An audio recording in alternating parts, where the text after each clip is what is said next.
What what was it that pulled you in about Yiddish that grabbed your interest? Well, it just seemed that that was kind of my, that was the thing that was home to me.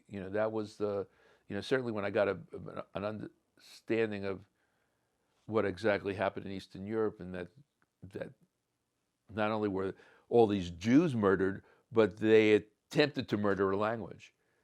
And I felt and feel very strongly that that's an important thing. That every Yiddish word is like a blow to Nazism and fascism. No matter where you say it or how you say it, even if you mispronounce it, it's still better. It still says, mir Zaynen da. You can't. Unser, nein, nein, nein, nein, nein, nein, nein, nein, es wird unser Volk nicht untergehen.